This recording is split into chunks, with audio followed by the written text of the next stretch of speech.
नमस्कार, 9 की 9 खबर में आपका बहुत स्वागत है। मैं हूं आपके साथ विभा उपाध्याय और बुलेटिन की शुरुआत चुनावी हलचल से जुड़ी खबर के साथ। बिहार की सियासत में आज का दिन बेहद अहम है। बीजेपी के कई बड़े नेताओं की दिल्ली में आज बैठक और जेडीयू के बड़े नेताओं के साथ दिल्ली में ये बैठक, उनकी मौजूदगी में यह बैठक होने वाली है। एलजेपी अध्यक्ष चिराग पासवान भी सीटों को लेकर के आज फैसला लेने वाले हैं। जेडीयू के बड़े नेता दिल्ली में आज बैठक में मौजूद रहेंगे।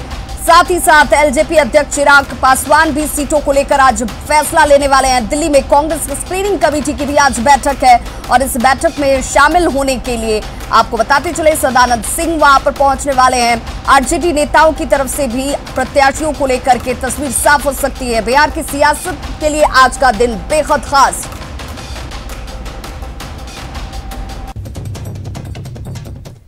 तो आखिर हम क्यों कह रहे हैं कि बिहार की सियासत के लिए आज का दिन ये बेहद खास है, या यूं कहें कि सितंबर महीने का आखिरी दिन बिहार की सियासत के नए रुख को बताने वाला है, क्योंकि बिहार की 5 बड़ी पार्टियों के नेताओं की आज अलग अलग बैठकें होनी है।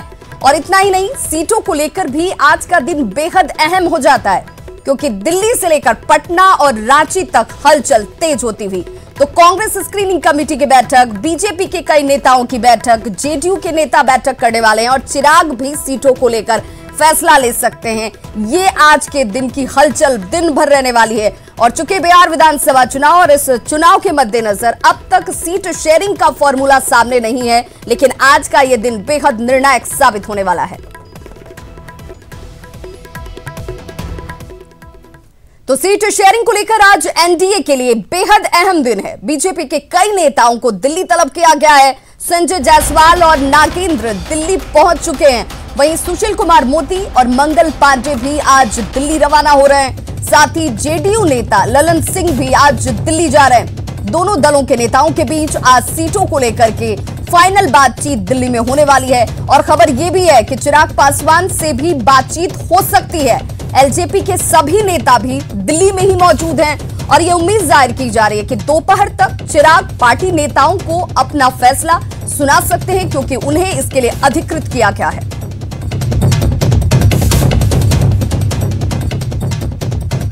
तो सियासत की एक और बड़ी खबर से हम आपको रूबरू कराते चले। तेजस्वी यादव आज दिल्ली रवाना हो सकते हैं। कांग्रेस नेताओं के साथ उनकी मुलाकात हो सकती है। अहमद पटेल से मुलाकात की उम्मीद जाहिर की जा रही है। सीटों को लेकर के बातचीत की संभावना, जिसके मद्देनजर तेजस्वी यादव आज दिल्ली रवाना हो सकते हैं। तो देखिए, केंद्र बिंदु जो है वो दिल्ली में आज तमाम दलों की तरफ से बैठक महत्वपूर्ण रूप से होने वाली है, जिसमें तेजस्वी यादव भी आज दिल्ली रवाना होंगे और कांग्रेस नेताओं के साथ, जिसमें अहमद पटेल से उनकी मुलाकात की उम्मीद जाहिर की जा रही है। तो कांग्रेस को लेकर के आरजेडी क्या कुछ फॉर्मूला जो अब तक संभावित तौर पर जाहिर करती रही है, उसमें आज ये बैठक बेहद महत्वपूर्ण हो जाती है, जब अहमद पटेल के साथ तेजस्वी यादव जो हैं वो मुलाकात करने वाले हैं। सीट शेयरिंग को लेकर आज एनडीए के लिए बेहद खास दिन है। देखिए, तमाम राजनीतिक दलों के लिहाज से भी हम बार बार कह रहे हैं कि आज का ये दिन जो है वो बेहद खास है। सीट शेयरिंग को लेकर एनडीए के लिए ये दिन इसलिए खास हो जाता है क्योंकि जेडीयू के साथ आज दिल्ली में मुलाकात और बातचीत और इसके साथ फाइनल आंकड़ा सीटों को लेकर क्या होगा, ये सामने आ सकता है।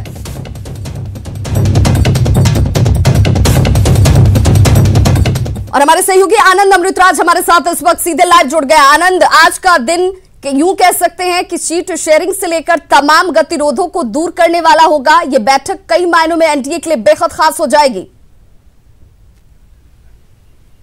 देखिए विवाह, निश्चित तौर पे कल से अधिसूचना जारी हो जाएगी और उसके पहले आज का दिन बेहद महत्वपूर्ण माना जा रहा है। और माना जा रहा है कि एनडीए हो या महागठबंधन, दोनों के लिए आज का दिन बहुत ही क्रूशियल है।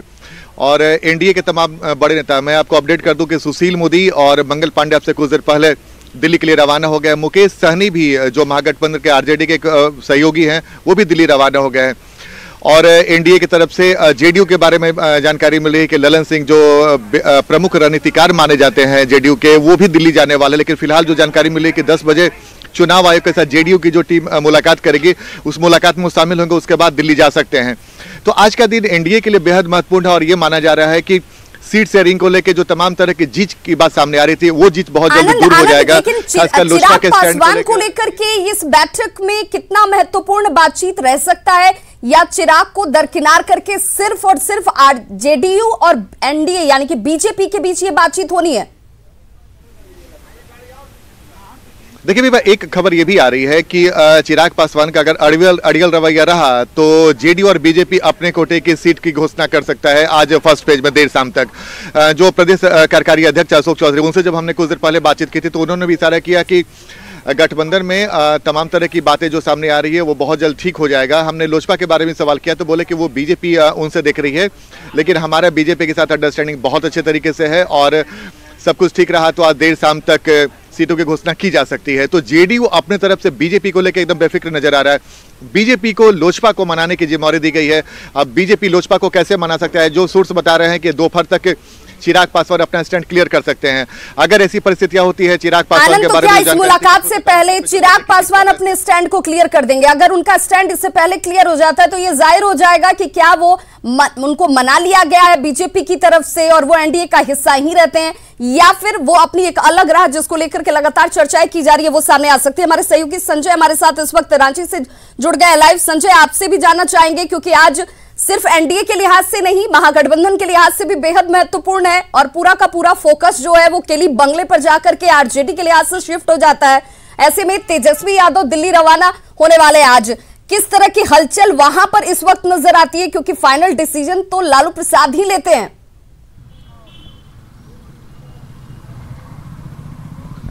देखिए विवाह, हर दिन की तरह आज भी केली बंगले पर करीब 150 से ज्यादा नेता यहां पहुंचे हैं और मतलब साफ है कि जब भी लालू जहां मौजूद होंगे राजद की सियासी लकीर वहीं से खींची जाएगी। हमारे साथ कुछ लोग हैं, हम उनसे बात करेंगे। आप यहां पहुंचे हैं, वास्तव में क्या कहना है आपका कि क्या लालू से आपके मुलाकात आपकी होगी आज, ऐसा कुछ आश्वासन है? मेरा नाम उमेश यादव हुआ। हमें नालंदा जिले की इस्लामपुर विधानसभा क्षेत्र से आए हैं। हम लोग का सवेरे 7 बजे हम लोग गेट पर गए थे तो वहाँ पर हम लोग पुर्जा है जो कि दिए अंदर में।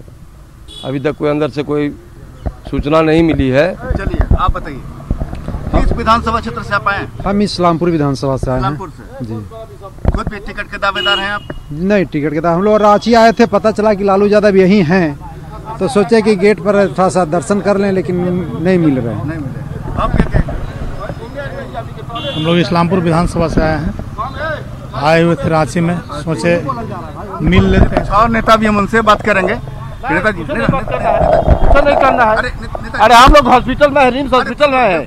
हम रिम्स हॉस्पिटल में रोगी है मेरा, तो रखिए ना, रखिए, जाइए, हटिए। रोगी के साथ हम लोग आए। अरे आप रोगी के साथ हैं, हम केली बंगले के बाहर खड़े हैं, है ना? हॉस्पिटल में बिल्कुल बिल्कुल। आप खड़ा रहिए, आप तो अस्पताल। अरे हम कहाँ खड़ा रहेंगे नेताजी, आप डिसाइड नहीं करेंगे। बिल्कुल बिल्कुल, केली बंगला सामने है तो बिल्कुल बिल्कुल के साथ में आपका केली के साथ।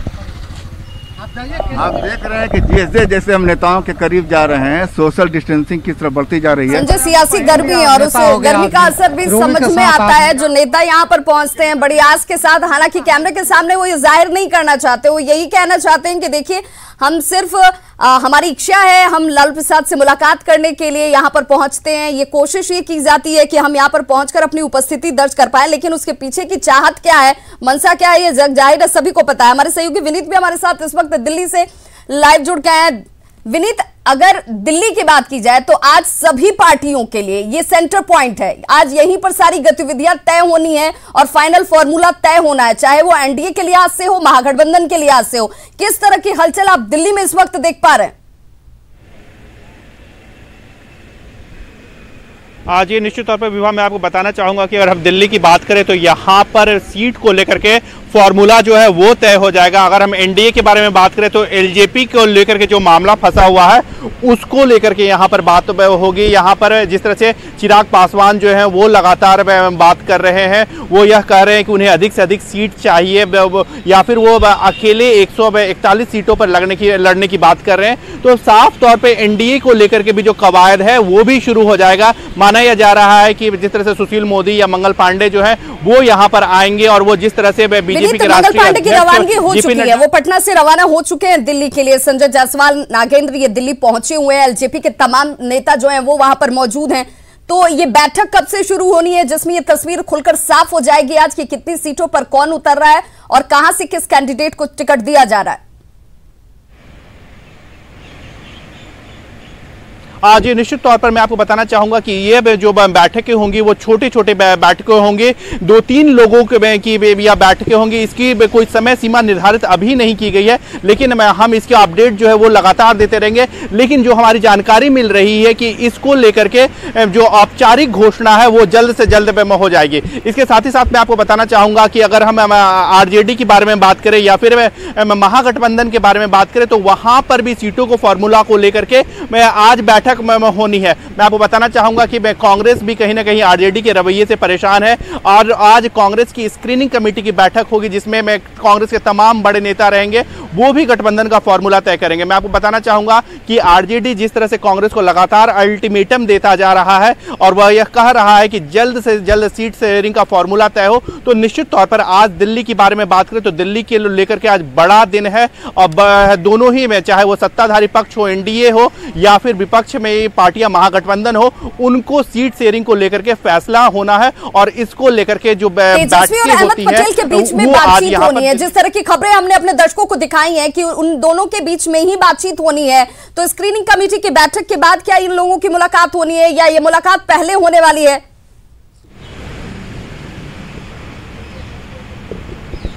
जी मैं निश्चित तौर पर मैं आपको बताना चाहूंगा कि अगर हम बात करें तो स्क्रीनिंग कमेटी की बैठक के बाद ही अहमद पटेल से जो आरजेडी के नेता हैं उनकी बैठक उनकी बैठक होगी। साफ तौर पर यह तय किया जाएगा कि कांग्रेस अपना मन बना लेगी, कांग्रेस अपना फॉर्मूला तय कर लेगी और इस फॉर्मूले को आरजेडी के साथ शेयर किया जाएगा और इसी को लेकर के अहमद पटेल जो हैं वो आरजेडी के नेताओं के साथ मुलाकात करेंगे और उनके साथ बैठक करेंगे। साफ तौर पर यह मंशा है कांग्रेस भी कहीं ना कहीं में, जिस तरह से हमने देखा कि आरएलएनडी में जो है उपेंद्र कुशवाहा की जो पार्टी है वो अलग से चली गई है, उसको लेकर के कहीं ना कहीं बात होगा कि इस हलचल के साथ जो फॉर्मूला है वो फॉर्मूला क्या निकलता है और उस पर कितनी सहमति बन पाती है या एकला चलो की राह पर कांग्रेस भी आगे बढ़ती हुई नजर आती है।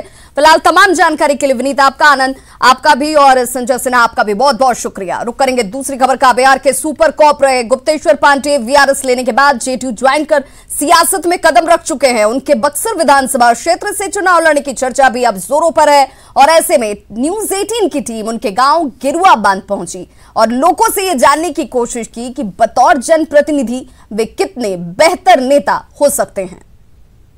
1 से 2 महीने से एक नाम बहुत ही सुर्खियों में है बिहार में, गुप्तेश्वर पांडे का। सुशांत मामले में बतौर डीजीपी वो लगातार सुर्खियों में रहे, तो अब बिहार चुनाव की घोषणा के साथ और खुद जब वीआरएस ले चुके हैं और राजनीति का दामन भी थाम चुके हैं, जेडीयू में शामिल हो चुके हैं, तो उनका नाम भी सुर्खियों में है और बक्सर से चुनाव लड़ सकते हैं, इस बात की संभावना है। उनके गांव के लोग हैं हमारे साथ, उनके दोस्त हैं, उनके परिवार के लोग हैं और जो गांव में जो करीबी रिश्तेदार होते हैं वो लोग हैं। आप देख सकते हैं गांव के तमाम लोग हैं और उनके घर के बाहर ही गेरुआ बांध में हम लोग मौजूद हैं।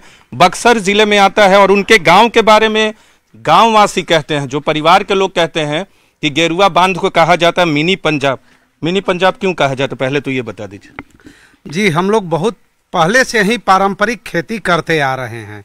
पिताजी लोग भी किए, हम लोग भी किए और करते करते बीच में जब चाचा जी आगे बढ़े तो उन्होंने आकर के हम लोगों को और यहाँ स्टिमुलेट किए। चाचा जी यानी गुप्तेश्वर पांडे? गुप्तेश्वर पांडे जो चाचा जी हैं बीच बीच में आते रहे और हम लोगों को स्टिमुलेट करते रहे। आप लोग अब क्या चाहते हैं कि बक्सर से चुनाव मैदान में भी उतरे? हाँ, चाहते हैं और हम लोग ये भी जानते हैं कि वो उनकी जीत निश्चित है, वो हासिल करेंगे, जीत हासिल कर लेंगे।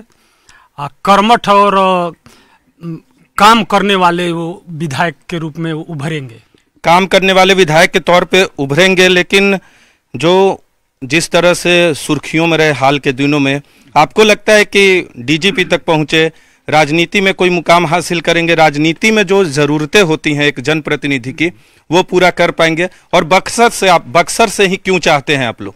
बक्सर चूँकि हम लोगों का अपना क्षेत्र है, पूरे विकास होगा बक्सर के। हम लोगों के साथ जुड़े हैं लोग, हर लोग से जुड़े रहते हैं। बक्सर हमारे करीब में रहेंगे, वो बक्सर का पिछड़ा हुआ क्षेत्र है, ज़्यादा विकास होगा बक्सर का। लगता है कि वो फायदा देंगे क्योंकि वो शुरू से ही गांव से जुटे हुए और गांव के सुख दुख से उसमें विभागी रहते हैं। वो किसी के यहाँ कुछ भी होता है तो पहुँच जाते हैं और पहुँचने के बाद उनका मदद भी करते हैं, इसलिए हम लोग उनको तहे दिल से स्वीकृत करते हैं। पांडे जी दूरदर्शी और पारदर्शी हैं और अच्छा व्यक्तित्व वाले IPS अफसर थे और नेता में भी अच्छा उनका योगदान रहेगा। नेतागिरी में भी अच्छा योगदान रहेगा। युवाओं से बात करते हैं। युवा आप लोग हैं, आप लोग तो तमाम जो विकास होता है जो हाल के वक्त में जो अभी के दौर में होता है तो उस विकास को रिप्रेजेंट कर पाएंगे बक्सर में से अगर चुनाव लड़ते हैं तो? जी एकदम।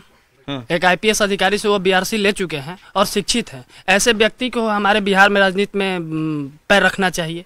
हमें उनसे पूरी उम्मीद है कि वो हमारे बक्सर को चमका देंगे। बक्सर को चमका देंगे, इस बात की उम्मीद है। लेकिन बक्सर से अगर चुनाव मैदान में उतरते हैं आप लोग भी युवा हो, तो आप लोग गांव में जब वो आते हैं, बक्सर में आते हैं, तो यहाँ आप लोग का अनुभव क्या रहता है उनके साथ? बहुत अच्छा रहेगा। चुनाव मामला में उतरेंगे तो हम लोग पूरी सपोर्ट करेंगे। वो बहुत ही ऊर्जावान और विकासशील आदमी हैं। वो जाति पात और धर्म से ऊपर उठ करके काम करते हैं और आज के चुनाव में ऐसे ही आदमी की जरूरत है। तो लेकिन सुशांत मामले में जिस तरह से बयान देते थे उन पे आरोप ये भी लगा कि राजनीतिक दूरदृष्टि से बयान दे रहे, और उसके बाद अब तो राजनीति में शामिल भी हो गए। जी, राजनीति में शामिल हो गए और राजनीति में बहुत अच्छा काम करेंगे। लेकिन जो बयान देते थे वो राजनीतिक भावना रख के ही देते थे। पहले भी ये माना जा रहा था कि नीतीश कुमार की पार्टी में शामिल होंगे इसलिए चुनाव लड़ना है, इस तरह का बयान देते। नहीं, वो इस राजनीति से उनको कोई लेन देन उस समय नहीं था। वो बस एक बिहार का बेटा सुशांत सिंह थे, इस नाते उस पर पूरी जोर लगा करके उन्होंने इंसाफ दिलाने की काम किया है। तो बिहार का बेटा सुशांत थे इसलिए उनके समर्थन में बात रखते थे बतौर डीजीपी और न्याय के लिए कहते थे। आपको भी ऐसा लगता है सुशांत मामले में जो भी बयानबाजी उनकी तरफ से की जाती थी बतौर बिहार के डीजीपी की जाती थी और सुशांत के बेटे के तौर पे की जाती थी? ये सुशांत सिंह बिहार के बेटे थे और उनके घर पे फर्स्ट टाइम वही गए थे मिलने के लिए उनके पटना में, और उनके पिताजी उनके सामने ऐसा मतलब वो प्रकट किए कि उनको रहा नहीं गया और एफआईआर दर्ज हुआ, जिसमें वो बिहार के बेटा होने के नाते उन्होंने अपना ये पूरा जोर लगाए और सुशांत केस को सॉल्व करने के लिए उनको लगा कि ये मर्डर है, ये सुसाइड नहीं है, इसलिए उन्होंने सुशांत केस को ऐसा इस मुकाम तक पहुंचाया और उनका बहुत बड़ा योगदान है सुशांत केस को आगे बढ़ाने में। पूरे बिहार में जिस तरीके से क्राइम को कंट्रोल किया है उससे मुख्यमंत्री बहुत प्रसन्न हुए और उन्हें लगता है कि दूरदृष्टिता देखते हुए आने वाले समय में बिहार में ये अच्छा काम कर सकते हैं, इसलिए उन्होंने जदयू ज्वाइन किया है। ऐसा वो बीजेपी, उनके लिए तो बहुत सारे पार्टियों से ऑफर थे लेकिन उन्हें लेकिन बक्सर से क्यों दिया जाए? उन्हें बीजेपी की सीट रही है। जी, बक्सर से देने का मतलब ये है कि ये पार्टियों का मतलब है। वो क्यों किसको किस सीट देंगे ये किसी और को क्या लेना देना है। वो जिस पार्टी से आएंगे गांव घर और ये पूरा बक्सर जिला उनको सपोर्ट करता। बहुत फायदा, सब कंट्रोल हो गया, सब अच्छे ढंग से सब रहने लगे, इधर उधर लोग नहीं घूमते थे। क्या फायदा हुआ है पूछते हैं कुछ लोगों से, क्या फायदा हुआ? फायदा ये हुआ कि रोड पर जब हम लोग जाते थे कोई बाजार करने के लिए, सार सामान लेने के लिए, वहां पर पहले के लोग जो थे दारू पी करके रोड पर इस तरह से बवाल खड़ा कर देते थे कि अब रोड पर जाना मुश्किल हो जाता था। जब से बंदी लागू हुआ, जब से इस साहब अपना कार्यक्रम चालू कर दिए, सब एकदम रोड क्लियर, कहीं दारू लोग नहीं पीते थे। ऐसे चुपके जो भी हो, लेकिन दिखावे में और रोड पर जो घूम कर पी करके लोग बवाल खड़ा करते थे, ये सब बंद हो गया, पूरा भारत में बंद। तो एक बार अंतिम आप लोग सबसे मेरा सवाल है, आप अपनी जगह से ही बोलिएगा, अगर गुप्तेश्वर पांडे को जेडीयू टिकट देती है बक्सर से तो वो चुनाव में जीत पाएंगे? जीत जाएंगे चुनाव, बिल्कुल। तो जीत पाएंगे ये उम्मीद है उनके गांव के लोगों की, गेरुआ बांध के लोगों की यही उम्मीद है कि वो चुनाव में जीत हासिल करेंगे। कैमरा पर्सन नसीब के साथ नीरज कुमार, न्यूज़ 18 इंडिया। वहीं गुप्तेश्वर पांडे की बुजुर्ग मां गंगाजली देवी की माने तो उनका बेटा शुरू से ही समाज सेवा करता रहा है और यदि चुनाव लड़कर विधायक बनते हैं तो और भी अच्छा काम करेंगे। डीजीपी के तौर पे आवत रहन तो सेवा करत रहने ने। हाँ बाबू, हमारे ना सबको करेलन जी। तो बक्सर से उनका चुनाव लड़े के चाहिए। अब लड़स ठीक है बा। हाँ, तो जीतीहन तो सेवा करी हन। हाँ, कबो करी हन सेवा, करेलन, केहू के करेलन। तो एक मां को पूर्ण विश्वास है कि सिर्फ प्रशासनिक क्षेत्र में ही नहीं, अब जब वो राजनीतिक क्षेत्र में भी किस्मत आजमा रहे हैं तो यहां पर भी उनका प्रदर्शन बहुत बेहतर होगा। खबरों का सिलसिला लगातार जारी, आप देखते रहिए न्यूज़ 18 बिहार झारखंड।